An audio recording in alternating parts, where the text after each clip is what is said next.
j'abandonne tout. Oh, j'abandonne tout.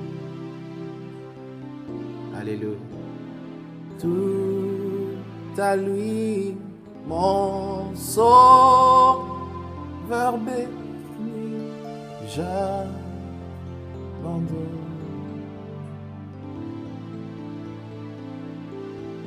Seigneur, nous te consacrons ces instants.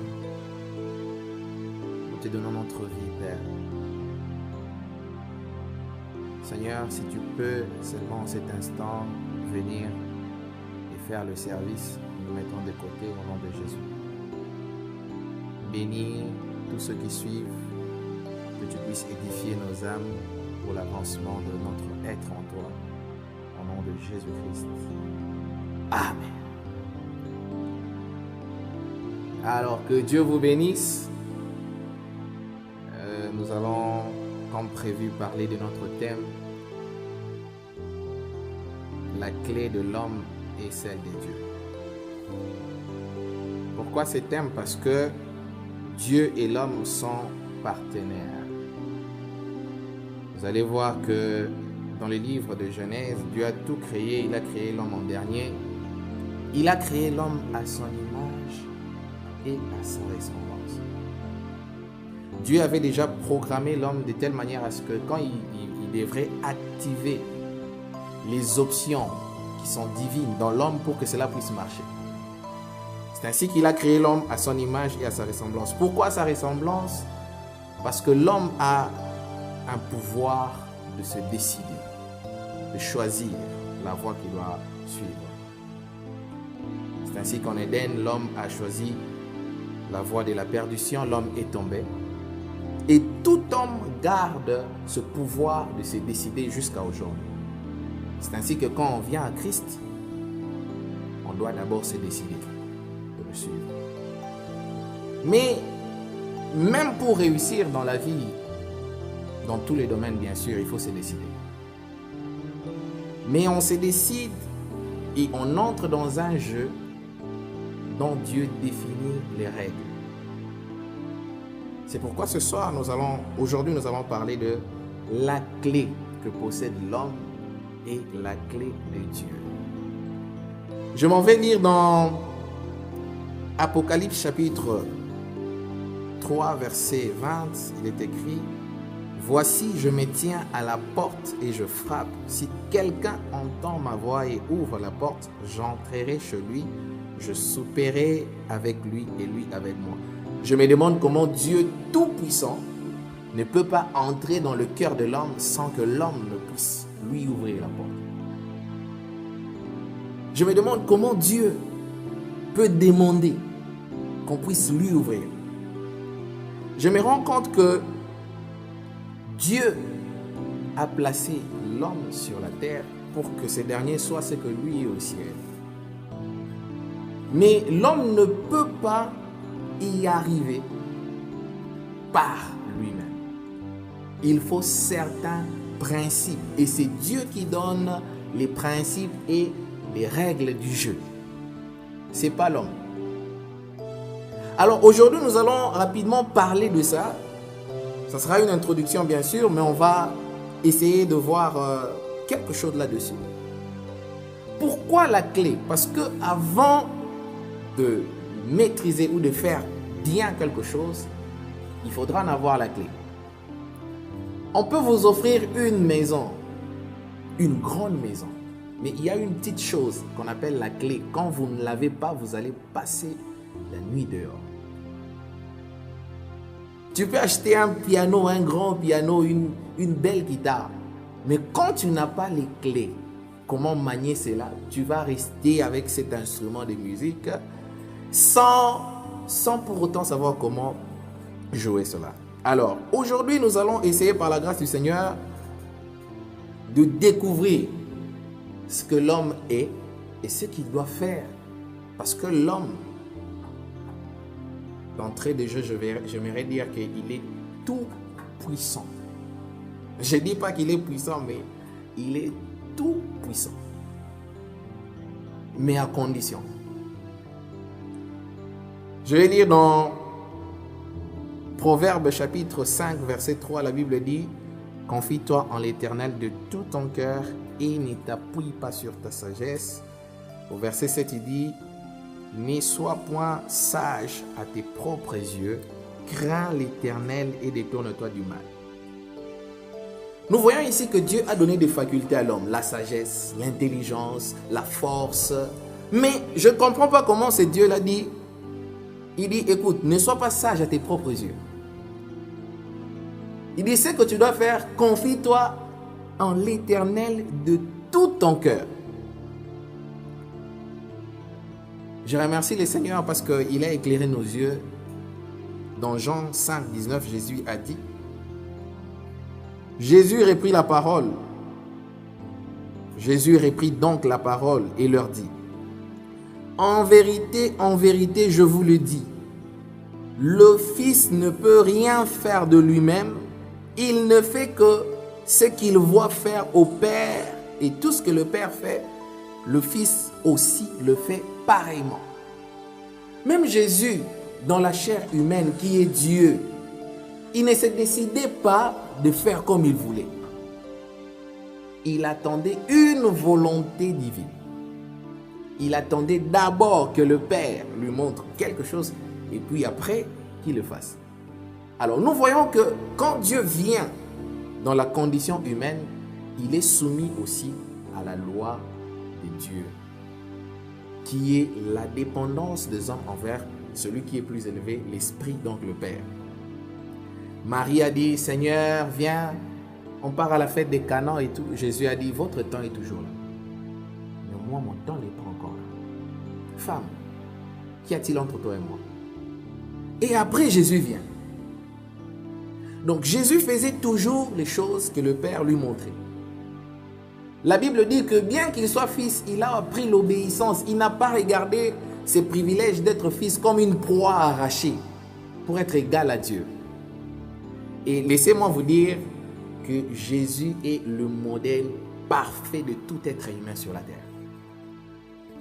Aussi fort, aussi grand, aussi riche que nous pouvons être, nous ne pouvons pas outrepasser les principes par lesquels Jésus est passé.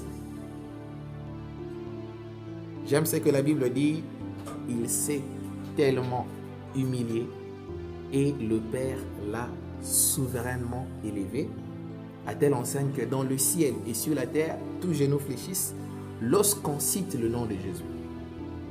Alors, nous voyons qu'il y avait une cohésion entre Jésus-Christ, qui était bien sûr Dieu dans la chair humaine, Dieu dans l'homme, et le Père, l'Esprit qui l'habitait.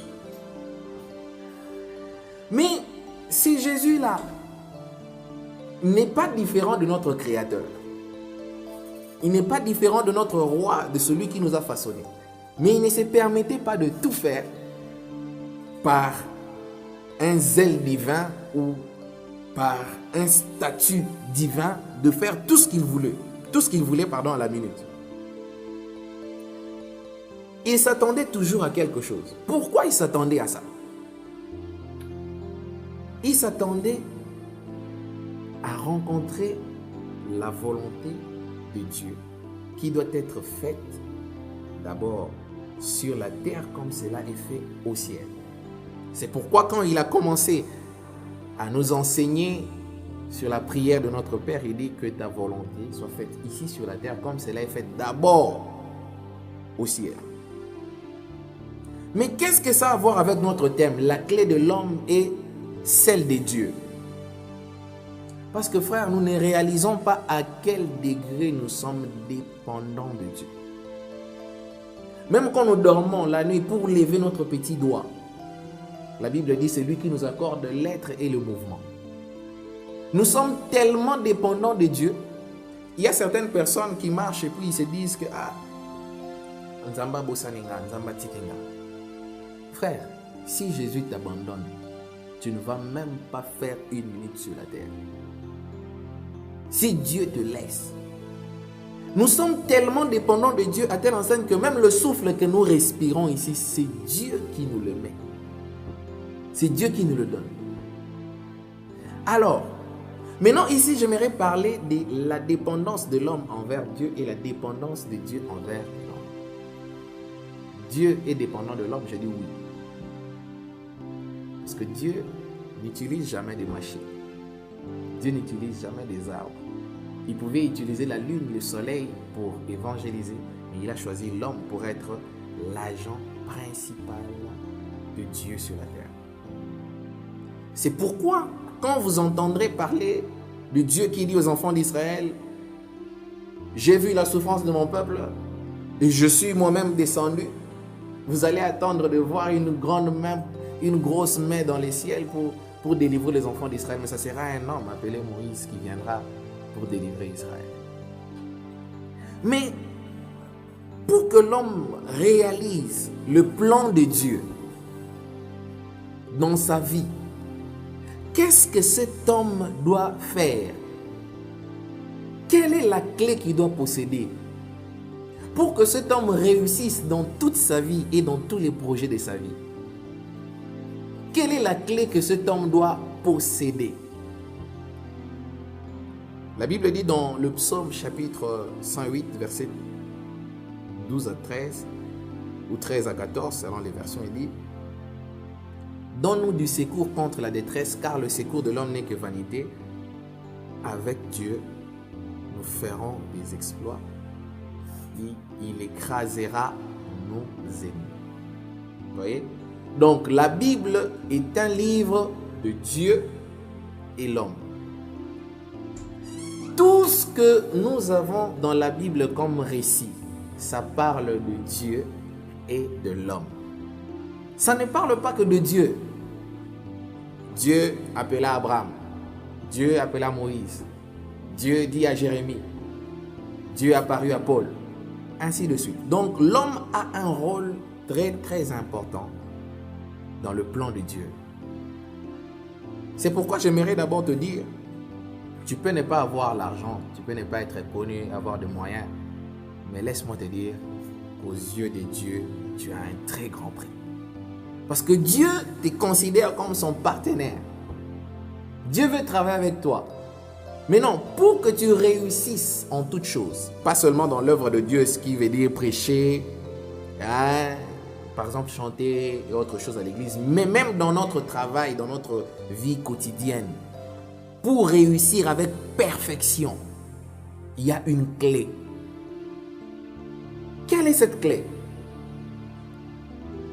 Il dit que avec Dieu, nous ferons des exploits. Dieu ne dit pas que moi-même je vais faire des exploits ou vous-même vous allez faire des exploits, mais il associe les deux, l'humain et le divin. Parce que Dieu en tant qu'esprit, il ne peut mourir pour personne, il ne peut sauver personne. Il ne peut même pas avoir pitié des gens. Il descend comme la colonne de feu sur le mont Sinaï, il frappe les gens. Mais quand il prend la chair humaine, il compatit. Il meurt pour lui. C'est pourquoi le diable pouvait même s'étonner, les créateurs mourir. Oui, c'est parce il a pris la chair humaine. Il est devenu humain. Alors, ici nous sommes en train de parler de ce Dieu-là qui veut travailler avec l'homme. Mais l'homme, malheureusement, par son attitude, refuse que Dieu traite avec lui. Il ne le dit pas. Il ne dit pas, Seigneur, non, je refuse que tu travailles avec moi. Mais par son attitude. Pourquoi? Parce que l'homme pense qu'il peut faire quelque chose. Voilà l'échec de l'homme. Or, Jésus a dit, sans moi, vous ne pouvez rien faire.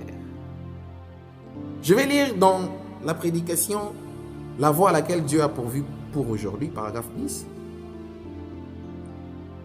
Le prophète dit, alors Dieu a pourvu d'une voie pour nous. Dieu aime ses enfants. C'est ce que nous devons comprendre. Dieu aime ses enfants. Il aime son peuple. Il veut les aider. Il veut vous aider plus que vous voulez vous-même être aidé. Dieu veut vous aider plus que vous-même vous désirez être aidé. Excusez-moi, je vis actuellement dans un contexte où j'ai un petit bébé, un enfant. Alors c'est la bataille chaque jour avec sa mère. quand il lui faut porter un vêtement, il croit que c'est lui qui sait là où il doit mettre son bras. Maman dit non, c'est pas là. Et c'est ce que les hommes font tous les jours de notre vie. Non Seigneur, je vais t'apprendre. Seigneur, tu sais, moi je connais. Seigneur. Parfois quand on est dans la présence de Dieu, il faut seulement dire à Dieu, Seigneur, je ne sais pas prier. Que le Saint-Esprit vienne prier. Parfois quand tu te tiens devant un dilemme, devant un problème, dis seulement, Seigneur, je ne sais pas comment faire ça. Il dit que Dieu veut vous aider plus que vous-même vous désirez être aidé. Si seulement vous pouvez faire pénétrer ça dans votre cœur. Il y a des gens qui pensent que non,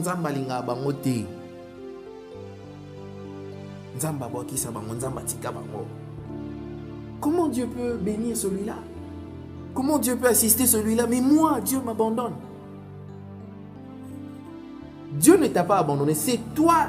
Vous savez, Marie, Joseph, Jude, Jose, les frères de Jésus sont sortis, sont partis. Jésus était resté dans le temple. Il fallait qu'ils reviennent tous là où Jésus était. C'est à toi de faire ce que les autres ont fait. Tu dois revenir. Jésus n'est pas seulement notre sauveur, il est notre Seigneur. Il est aussi notre maître.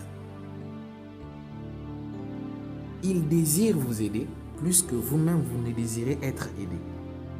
Il dit, Dieu est plus disposé à vous aider que vous êtes disposé vous-même à recevoir de l'aide.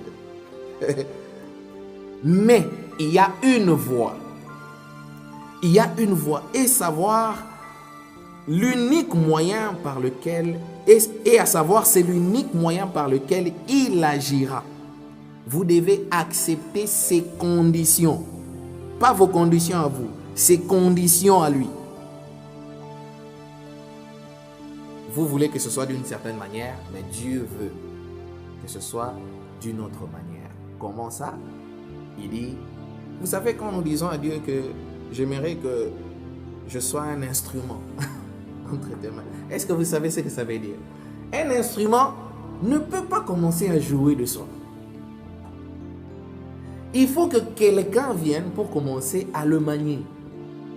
Quand nous disons à Dieu, Seigneur, tu es le potier, moi je suis l'argile. Parfois nous sommes tellement habitués à dire des choses à Dieu et nous ne réalisons plus la teneur de ce que nous disons et leur signification.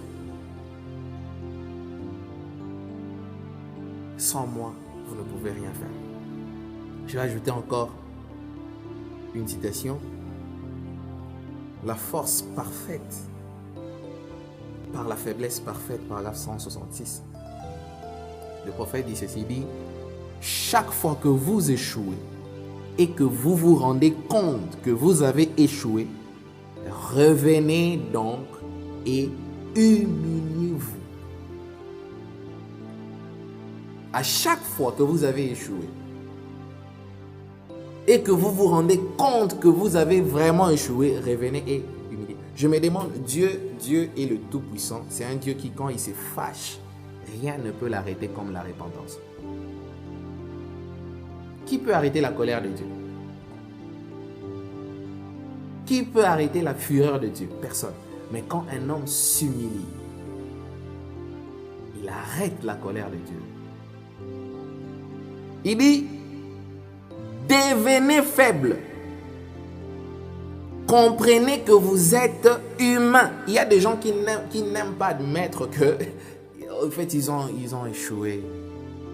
Ils n'aiment pas admettre que, ici, vous savez, quand vous ne reconnaissez pas vos limites, Dieu ne peut pas vous aider. Nous devons nous présenter devant Dieu avec humilité. Seigneur, tu sais jusqu'où je peux aller. Il dit, reconnaissez que vous êtes humain et aucune de vos facultés intellectuelles ne pourra faire. Les faiblesses humaines ne seront jamais utilisées par Dieu. Dieu se déverse en vous par les faiblesses humaines, puis il s'utilise lui-même. Vous devenez simplement un instrument. Certainement, vous devez vous mettre hors du chemin. Frère, avec la faiblesse humaine que vous avez, qu'est-ce que vous pouvez faire pour convaincre Dieu? D'abord, même quand vous parlez, que ce soit nous qui prêchons ou quand nous prions, est-ce que vous pensez que nous pouvons convaincre vraiment Dieu avec des paroles alors que lui-même s'appelle la parole? C'est impossible. Ce sont des faiblesses humaines par lesquelles nous devons laisser Dieu passer afin qu'il puisse s'utiliser lui-même. À ce moment-là, Paul dit, ce n'est plus moi qui vis, mais c'est Christ qui vit en moi. Il dit, ce n'est qu'avec moi que vous allez faire des exploits. Vous allez vous demander, mais comment j'ai pu faire ça? Ce n'était pas vous. C'était Dieu au travers de vous. La Bible dit que quand l'Esprit de Dieu saisissait Samson, c'est-à-dire que Samson était un homme qui était ordinaire. Mais quand l'Esprit de Dieu le saisissait, il pouvait avec une mâchoire d'âne tuer 1000 Philistins. Pourquoi? Quand l'Esprit de Dieu le saisissait. Mais parfois, il y a eu des moments de gloire dans notre vie ou des moments de succès dans notre vie. Alors nous avons cru. Et voilà, nous pouvons faire quelque chose. Et à ce moment, Dieu nous a quittés. Et parfois, nous essayons de nous retrouver, nous essayons de fournir des efforts. Nous nous disons, mais Seigneur, je veux encore. Mais nous n'atteignons pas toujours ces standings-là. Pourquoi? Parce que c'était Dieu qui nous avait boosté au moment où nous nous sommes tellement abandonnés. Il dit, vous devenez simplement un instrument, certainement un instrument. Vous devez vous mettre hors du chemin. Christ identifié dans tous les âges. Paragraphe 238, il dit, maintenant, un don, ce n'est pas juste quelque chose que vous prenez comme une hache et vous vous mettez à hacher et à couper. Ce n'est pas vrai. Un don, ce n'est pas ça. Un don, non. Frère, moi j'ai le don. Si j'impose les mains, tu seras guéri. Frère, moi j'ai le don. Si je te dis marche, frère, moi j'ai le don. Non, sinon Jésus aurait usé de son statut de Dieu pour faire. Mais il est allé à Bethesda, à la piscine. Il y avait beaucoup de malades. Le Père l'a conduit là où il y avait un homme, seulement un seul. Il a dit, lève-toi, prends ton lit et marche. Pourquoi? Il s'attendait à Dieu.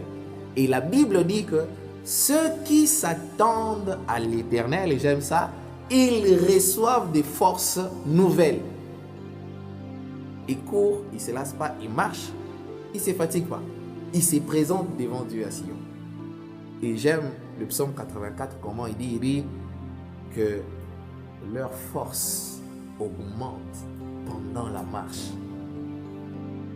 C'est-à-dire que quand les autres se fatiguent, quand les autres se lassent, quand les autres sont épuisés, mais quand vous vous confiez tellement à l'Éternel, votre force augmente pendant la marche. On va se dire, ah, mais frère, et si tu t'embolis 100 km, tout va quoi mais ils ont continué. Parce que l'Éternel est ma force. L'Éternel vous donne un second souffle. Et c'est dans tous les domaines de la vie. Quand vous dépendez tellement de Dieu, vous entrez dans la loi du moindre effort. Vous fournissez peu d'efforts et Dieu fait des prodiges. Et Dieu fait des miracles. Vous savez ce qu'est un prodige? Les prodiges, les hommes ne sont pas aptes ou ne sont pas capables de les faire. Il n'y a que Dieu qui peut faire des prodiges. Dieu qui peut faire des exploits et des miracles. Si quelqu'un vous dit que non, moi je fais des miracles et tout ça, Jésus a dit en mon nom. C'est-à-dire que nous sommes dépendants. Mais nous devons comprendre cette dépendance-là. Si nous pouvons nous abandonner. Il dit, un don, c'est juste vous détendre, vous mettre à côté, et alors Dieu entre et vous utilise comme il veut. Dieu entre, il vous utilise comme il veut. Ce n'est pas que quand Dieu entre en vous, Dieu vous utilise comme vous voulez. Non. Dieu t'utilise comme il veut, comme lui veut. Il dit, un don, c'est se mettre hors du chemin. Donc vous voyez, quand un micro est là, il ne peut pas parler de lui-même. Il faut que quelqu'un soit derrière ces micros, alors vous allez entendre maintenant sa voix. C'est comme ça, quand on dit j'ai un don, cela veut dire je suis un vase. Cela veut dire je suis un canal. Le canal ne peut pas se glorifier. C'est pourquoi Jésus a dit que lorsque vous aurez fait des œuvres, vous allez dire quoi? Serviteur inutile. J'aime quand Proverbe dit ne te glorifie pas. Ne compte pas tellement sur ta sagesse. Reconnais-le dans toutes tes voies et lui aplanira tes sentiers. Dieu veut que quand tu réussis dans un projet, que tu dises, c'est pas moi, c'est Dieu qui l'a fait. C'est la seule façon pour lui de recevoir la gloire, parce que Dieu ne compte pas des billets des banques au ciel. Qui va aller donner à Dieu l'argent? Qui va préparer pour Dieu le foufou qu'il mange? Non. Israël en avait eu l'habitude, ils offraient des taureaux, ils allaient vers Dieu avec des sacrifices. Dieu a dit, écoute Israël, il dit que si j'ai besoin de manger des taureaux, il dit tous les animaux des champs m'appartiennent. Il dit les oiseaux du ciel m'appartiennent, c'est pas à vous de me donner ça. Il dit offre à l'Éternel pour sacrifice les actions de grâce. Le fruit de tes lèvres, c'est ce qui le glorifie. Mais nous, qu'est-ce que nous disons? Ah frère, au salaire qui en très bien, au sentir. Hein? Dieu n'a plus de part. Dieu n'a plus de part. Et la prochaine fois, qu'est-ce que Dieu fait? Il cabode. La gloire est partie. Et nous restons là à nous débattre, parce que nous avons perdu la clé. La clé, c'était, je vais citer la clé ici. La clé, c'est de l'homme, c'est s'abandonner, qui est synonyme du brisement, qui est synonyme de la mort, qui est encore synonyme de perdre ses droits devant Dieu. C'est-à-dire que moi, je suis un homme, j'aime que quand je n'aime pas ça, j'aime que dans des moments comme ceci, que je puisse faire ça. Mais quand Dieu vient, il t'impose. Il dit, ce moment est à moi. Tu t'écartes du chemin. C'est ça la clé de l'homme. Savoir s'abandonner. Savoir se laisser briser. Savoir se laisser conduire. Et la clé de Dieu, c'est le miracle. C'est le paradoxe. Ce sont les exploits. Il continue, il dit, eh bien, il vous faut vous mettre hors du chemin. Peu importe ce que Dieu peut faire ici, il doit le faire aussi pour vous. Peu importe combien il peut me oindre, il doit aussi vous oindre. C'est-à-dire la personne qui vient pour qu'on prie pour elle, pour qu'un miracle se fasse. Celui qui a le don des miracles croit. La personne aussi pour qui on prie, il doit avoir la foi. Sinon, ça sera, c'est tel pasteur qui fait des miracles. Même quand il n'a pas la foi, frère, ne t'en fais pas, il va faire. Or, Jésus demandait aussi la foi. Un jour, il a chassé les gens dans la maison de Pierre parce qu'il avait besoin des gens qui ont la foi.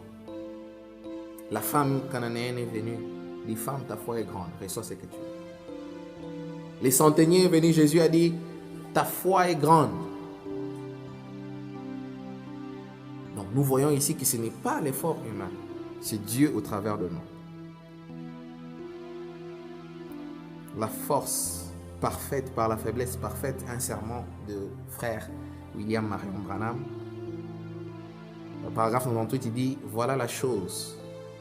Nous le retenons dehors. Nous retenons Dieu dehors. Il dit, nous le repoussons. Dans Apocalypse chapitre 3, verset 20, il est écrit que Jésus toque à la porte. Mais il dit, nous le repoussons.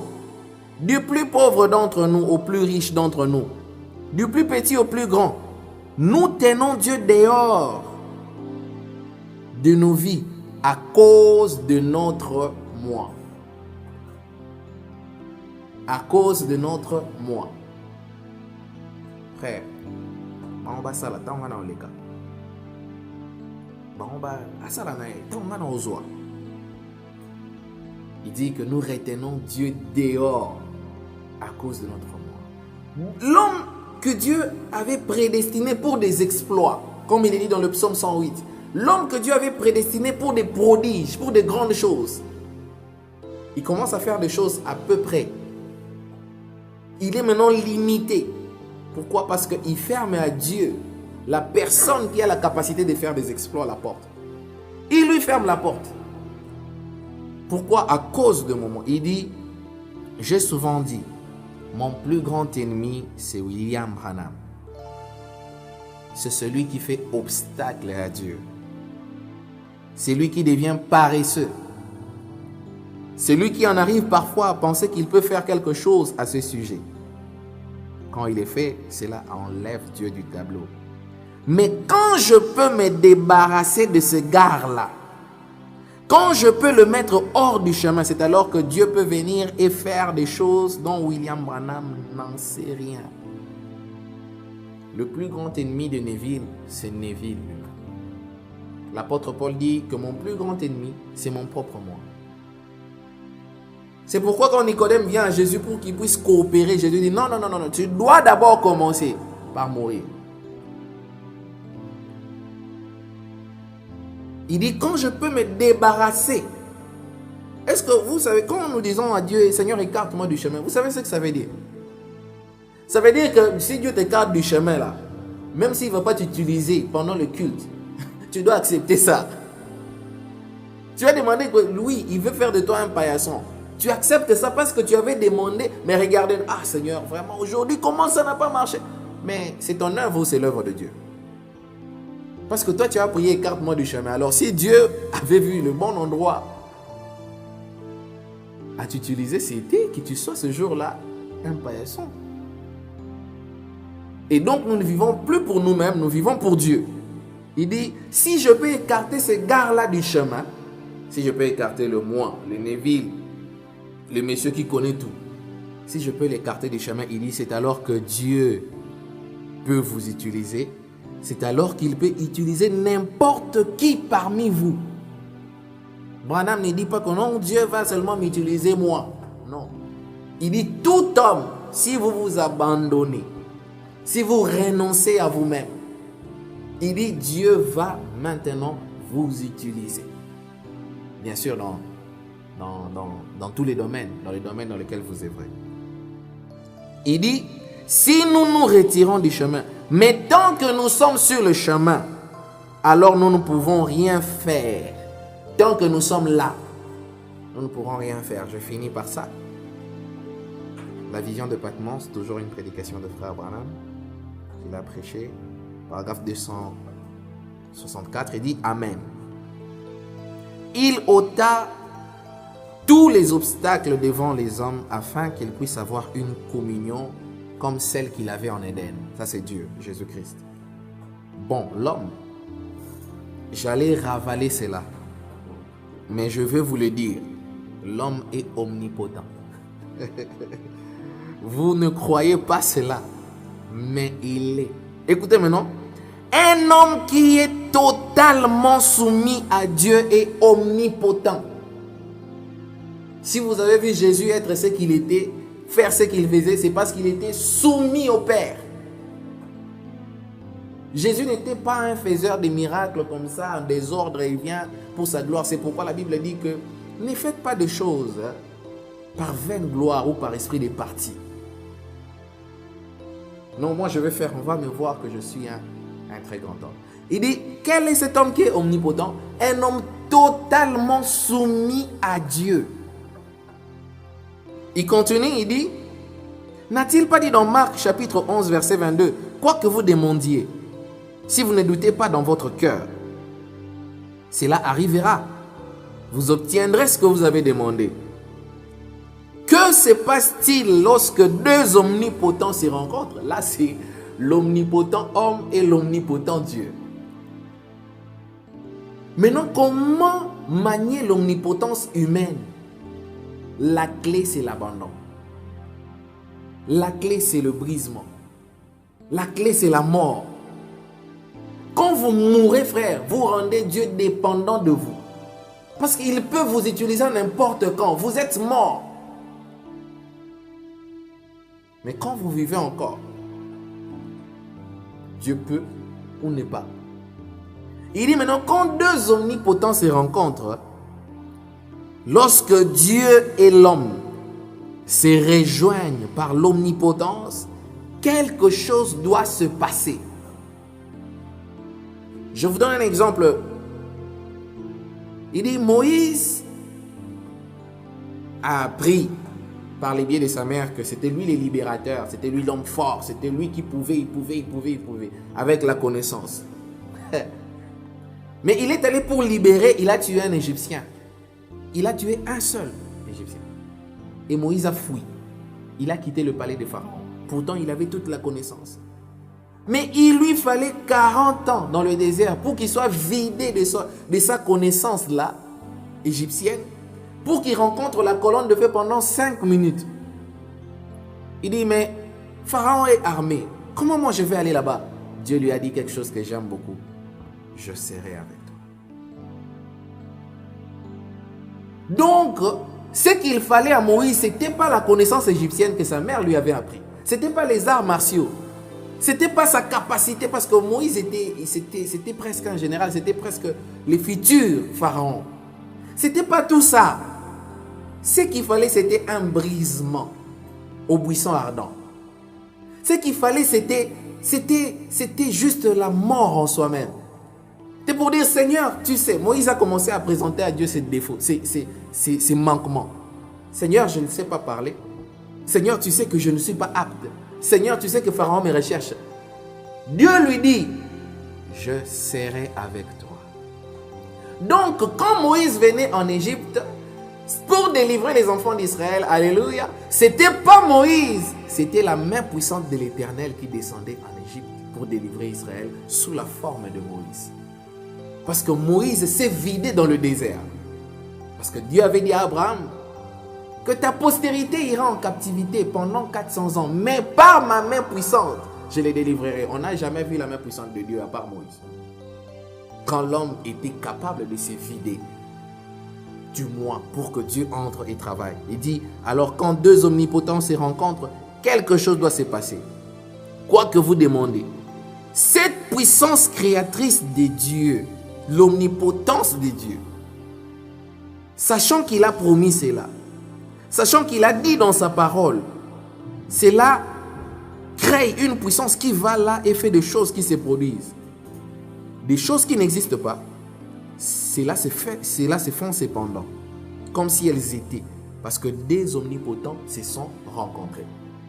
Je vais finir par une question. La Bible est pleine de promesses, pleine de promesses, pleine de grandes choses. Oh, en mon nom vous chasserez, en mon nom vous ferez ceci, avec Dieu nous ferons des exploits. Quand vous lisez Deutéronome 28, plein de bénédictions.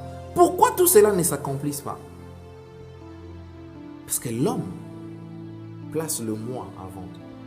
Ah, moi je vais prier pour vous, vous allez sentir que je suis un grand prophète. Venez, vous allez sentir que Dieu va faire des grandes choses. On dit Dieu m'aide, là derrière c'est sa gloire. Et quand Dieu voit, comme ça, a fini bouton. Et vous allez voir, on a appelé des gens, on a fait des grandes publicités. J'aime comment l'apôtre du 7e saut, le pasteur Life, dit souvent que si Jésus est Seigneur, mais laisse qu'il descende et qu'il sauve. Vous allez faire des publicités pour Jésus. Mais après, on vient à la campagne, il n'y a rien. Pourquoi? Parce que vous êtes affichés. Si on peut faire arrière-plan, Dieu peut nous aider. Si on peut s'écarter du chemin, alors, quand le prophète dit que l'homme est omnipotent, nous devons comprendre que c'est quand l'homme peut abandonner ses droits à Dieu. Il devient tout puissant. À ce moment-là, frère, vous ne pouvez vous imaginer ce que Dieu peut faire quand vous vous laissez entre ses mains. Vous ne pouvez jamais vous imaginer la force des frappes de Dieu quand vous vous abandonnez entre ses mains. Vous ne pouvez jamais vous imaginer sa puissance d'action. lorsque vous vous soumettez totalement. Le problème, c'est que nous voulons tellement tenir. Or, si nous voulons être forts, nous devons lâcher. Nous devons lâcher prise. Mais nous voulons tenir, nous voulons nous accrocher. Des Seigneur, je m'accroche ici, je veux ces miracles. Et il n'y a rien. Mais quand on s'abandonne, on impose juste la main. La personne s'élève, marche, parle. Parce que nous ne sommes que des panneaux publicitaires. Mais c'est Jésus notre destination finale. Parce qu'un panneau indique. Mais nous, les panneaux indicateurs, nous devenons nous-mêmes la destination. Alors Dieu, comme il sonde les cœurs et les reins, quand Dieu voit les intentions, à ce moment, l'Église perd sa puissance. Pourquoi? Parce qu'on ne donne pas à Dieu sa vie. Est-ce qu'on a compris le concept de donner à Dieu sa vie? Quand on dit donner à Dieu sa vie, ça ne veut pas dire que nous allons commencer à aller à l'église. Non, ce n'est pas ça. Ça veut dire que nous avons perdu notre vie, notre prestige. Nous avons perdu tous nos sens d'être humain et d'être lucide. C'est-à-dire, il en fait ce qu'il veut. Quand Dieu nous a donné sa vie, vous avez vu ce qu'il a fait? Il est monté sur le bois du Calvaire. Il est mort. Mais quand nous nous disons, Seigneur, nous te donnons notre vie, nous ne voulons pas mourir. Alors que la nouvelle naissance, c'est la mort en soi-même. Alors, l'omnipotence de l'homme réside dans l'abandon. Vous voulez savoir à quel point vous pouvez tenir fort? Découvrez à quel point vous pouvez lâcher fort et laisser Dieu agir. J'aime frère Branham qui dit que le chemin de monter, c'est de descendre. Et le chemin de descendre, c'est de monter. Il y a un prédicateur qui, on l'a appelé pour prêcher. Il monte à la chair avec beaucoup de courage. Il dit, aujourd'hui, ça sera chaud. Vous allez sentir. Il a commencé à prêcher. L'auditoire était comme une morgue.